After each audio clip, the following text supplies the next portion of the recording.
What if it's not a limitation, but an invitation to expand?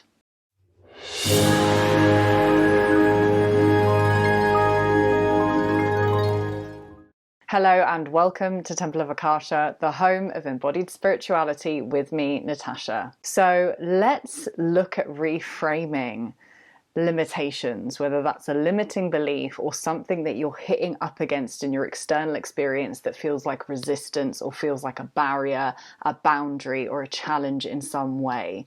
This week, I've had deeper insight into the cosmic invitations that are given to us when we hit up against things that are seemingly limitations.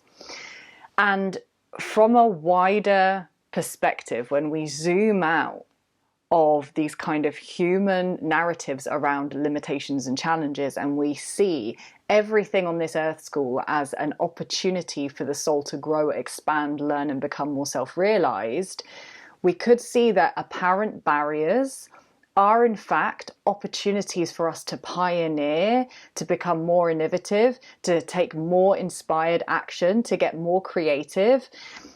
Seemingly kind of limiting experiences are in fact invitations, direct and sometimes, difficult invitations for us to grow and expand. And I think it's really important to recognize that when we innovate, when we are in pioneering territory, we're often not doing it just for our own soul expansion. Maybe we're looking at it from our own individual standpoint and how it's going to serve our personal growth and journey.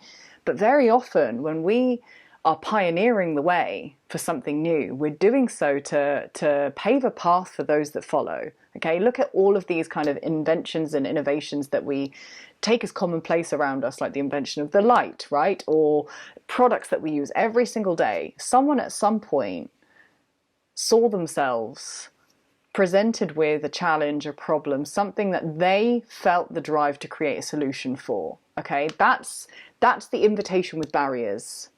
It's a problem, it's a problem that we're presented with, and we are being given the invitation to create a different solution, one that we haven't seen before. And given where we are in this global evolutionary process, when we really start pioneering and innovating in radical ways for our own soul journey, for our ancestral line, when we really start bringing through deeper soul gifts and wisdom, this is often the gift that we're here to share with the world, So it's been said in many spaces and places, that our biggest challenge when it's alchemized becomes our greatest gift. And so it's also important to recognize that you're being asked to pioneer not just for yourself, not just for your own satisfaction, not just for your own actualization, but for the community you serve and for the collective. Okay, when we pioneer, when we expand into more soul territory, we are doing so not just for ourselves, but we're helping to anchor that core frequency of truth on this planet. We are helping to inform the wider web of connection of more soul truth, moving less from these kind of small self-ego identities and more into the true nature of who we are, embodied and anchored here in form. So there is a much wider web, there is a much more vast and expansive network that we're serving when we choose to pioneer and create.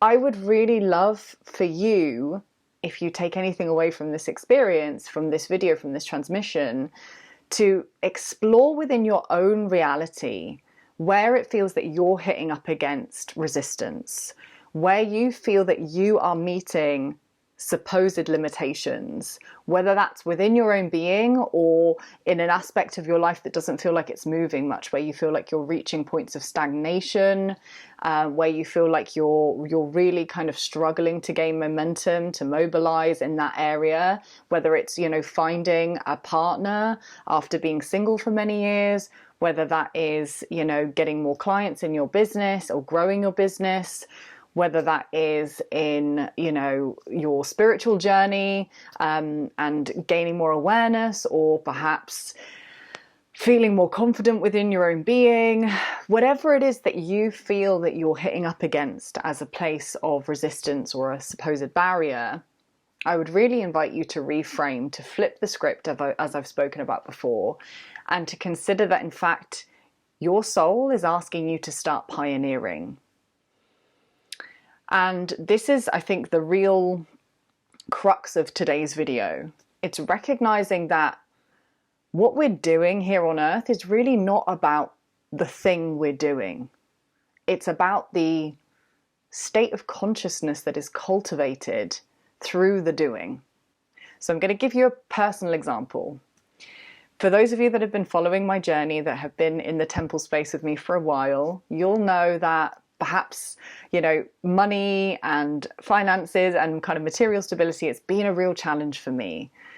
Growing up, from a family that's really kind of had a lot of poverty consciousness, really ingrained in the ancestral lineage, and also, in this present incarnation, a lot of kind of poverty consciousness floating around. Understanding how to crack my relationship with material stability, financial stability, it's been a real challenge for me. And what I'm realizing is that initially I thought this was about money, that if I make more money, if I find a way to make money, finally it'll be okay, I'll be safe, I'll be able to finally provide for myself, right? Because up until now I've been living, kind of rootless, at times homeless, having to rely on friends and people in my network to support me. And what I'm realizing is I've seen my poor relationship with money, with financial security, with materiality in general, actually, as a limitation. And this week I've seen really clearly that it's not a limitation at all. It's been an invitation for my soul to pioneer in a way that's quite novel for my lineage.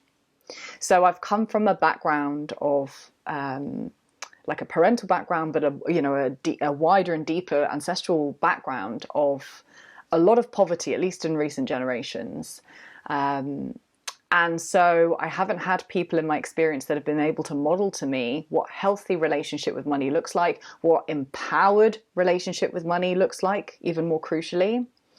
And so this week I was at a seminar with a friend who is a property coach, and I was there partly to learn and partly to support. And as I was listening to him speak, those words came to me, that what if it's not a limitation but an invitation to expand, and realizing that me having this seemingly, limiting experience with money where I can't seem to accumulate it, I can't seem to attract it, I can't seem to keep it, it's not a reflection of a personal inadequacy that can't be remedied.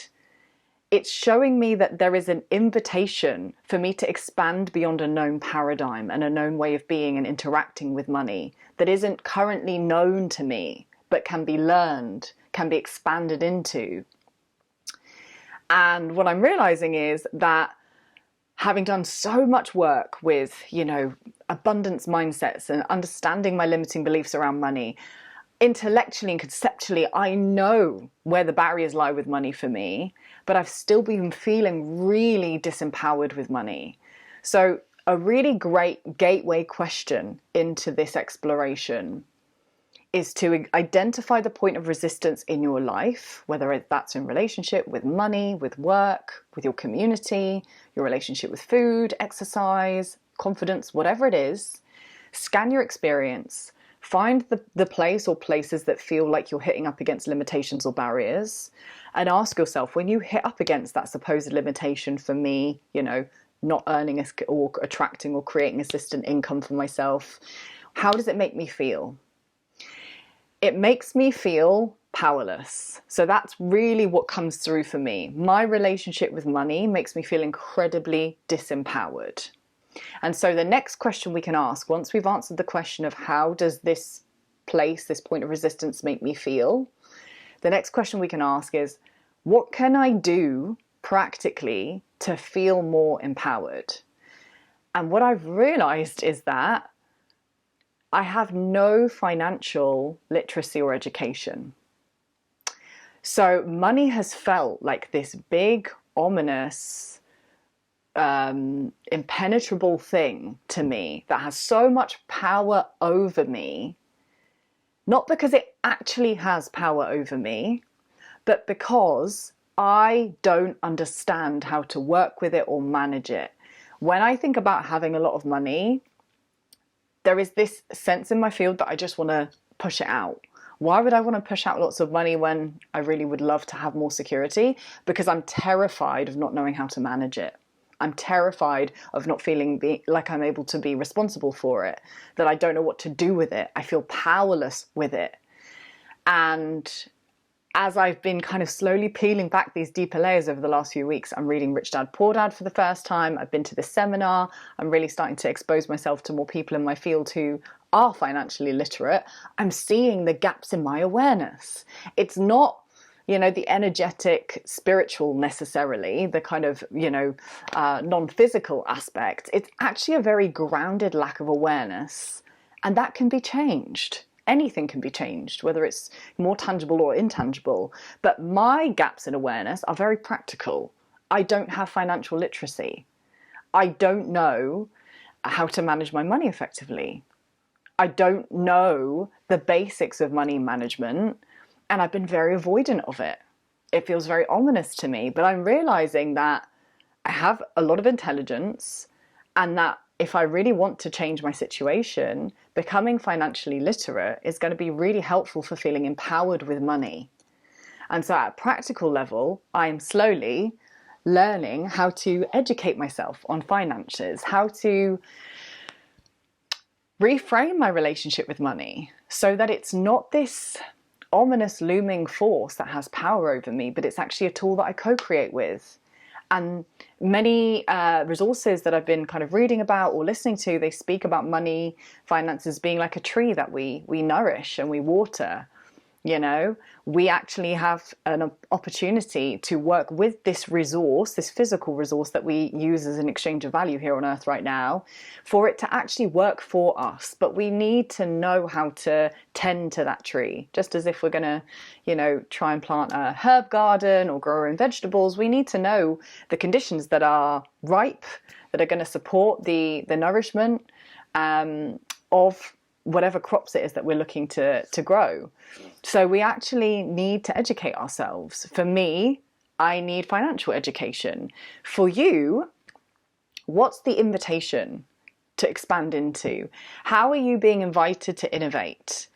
How are you being invited to pioneer in your experience? And I will say that however you're being invited to pioneer, to expand into, to innovate with, it's probably going to hold a charge of fear. Okay, so you're being asked to step outside of your known parameters in whatever you're hitting up against, this supposed barrier or limitation. You could think of it a bit like, you know, going on a drive. Okay, say you want to go from point A to point B, and as you're driving along point A, I don't know, a road is closed. Okay, you hit up against a supposed limitation, but you really want to get to point B. You're not just going to turn around and say, oh, well, there's no way of getting to point B.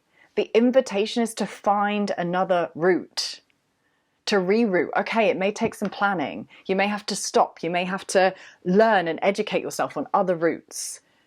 But you don't just give up. You apply yourself. You become resilient. You stay open. You utilize your ability to you know, be innovative, to be creative, and you start thinking outside the box. That's what our souls are asking us to do with everything in this earth plane. Our souls want to actualize as much of our multifaceted nature as possible in this incarnation. We are more limitless than we could ever possibly conceive from these limited human vantage points. We are here to embody, to play out, to experience so many different archetypal frequencies, right? It's going to be different for all of us, what archetypal roles and frequencies our soul wants us to experience. But we're being asked constantly to expand, to grow, to move beyond our comfortable edge, to move into that unknown, novel space of the miraculous and of all possibility. And so this is really alchemy in action. It's seeing where You know, we've reached a point of limitation that maybe our conditioning can't take us any further than. Okay, so my past conditioning says you've got to work really hard for very little money. Money's always got to be something that's elusive, and you're going to have a really difficult and struggling relationship with it, and you're never going to have much of it, blah, blah, blah, right? All these stories. So those stories have got me to this point where I'm essentially homeless, and I'm I have a beautiful network. So I'm very fortunate that I have people that I can lean on to ask for support.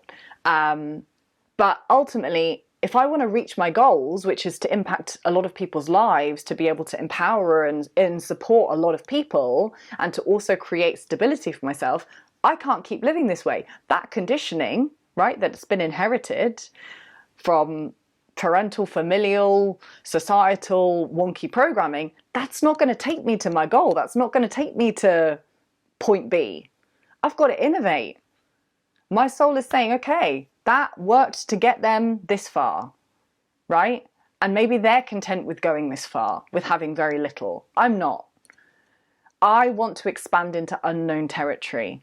I want to expand beyond scarcity, poverty, lack consciousness. It requires innovation. And so the invitation when we hit up against resistance, limitations, barriers, etc., is to innovate. It's to pioneer. So if you're single, right, and maybe you've been single for a long time, and there is a readiness or a hunger to start just playing and experimenting with relational dynamics from a different state of consciousness that you're in now, but you're struggling to meet new people, maybe the invitation is to step outside of your comfort zone and go on a dating website. Okay? If you are, I don't know, struggling with your business, this is something I'm really learning in my business, where maybe clients aren't coming in, or people aren't buying what you're selling, or you're not inspired by the work you're doing. Really, that's the core of it. Maybe you're being actually asked to lean in more deeply and say, what feels really fucking alive and like sets me alight when I do it? Maybe I should be doing more of that and less of this other stuff that I think I should be doing, or I'm doing to avoid doing the thing I actually should be doing. Right? So again, another example with me as an experiential learner and as someone that, you know, is here to teach from an embodied space. That's really the invitation in my business right now, that I've been making money predominantly through one-to-one clients. And while I love serving a small group of people in a one-to-one setting, that's not how I actually want to earn the bulk of my money. There are many other ways that I want to start earning, and I haven't actually been putting my energy into any of those other ways. I've been focusing on doing the same stuff that I've been doing for 2 years, spending way too much time curating my Instagram and creating designs for my website and like the aesthetic and all these things that don't actually make me money, but they're comfortable, they're known. Okay, and they still keep me in this limited space where I'm not moving towards my goals, my financial, creative goals, my service goals even. I'm not reaching the people I want to reach. I'm not creating the community that I want to create. I'm still playing it safe. The invitation is, okay, stop doing so much of the stuff you've been doing that doesn't really set you alight but is comfortable. Start doing more of the stuff that sets you alight. And can we trust that when we do that, it's not about the thing, it's about the state of consciousness it kind of helps us cultivate, right? So it's not about me starting my podcast or me creating a community. It's about the fact that when I do that, I feel empowered. It activates my solar plexus in a healthy way, right? So it's really like leaning in and recognizing that the physical world is a playground, a physical, tangible playground for the soul to experience itself and to experiment. So with money, it's not about the money itself, right? I'm not accumulating money for the sake of just accumulating money and creating wealth for myself. It's so that I can move from the frequency of disempowerment, which has been carried through my family line for generations, into a state of empowerment, to coming into a right relationship with money, not seeing it as a villain, not seeing it as a rescuer / savior resource, just seeing it for what it is, another resource in this world. Okay, so this is the invitation. You're hitting up against a limitation, something that feels like a barrier. You're being invited to innovate, and ultimately you're being invited to cultivate a different state of consciousness. You're being asked to move beyond comfortable parameters so that you can actualize your multifaceted soul nature. It's kind of amazing how this all works, right? It's just like a video game. I've often thought it'd be really good to create a video game of the soul's journey, because it's just bonkers what we're really here to do. So it's actually focusing on the energetics. How does this make me feel? Okay, this experience.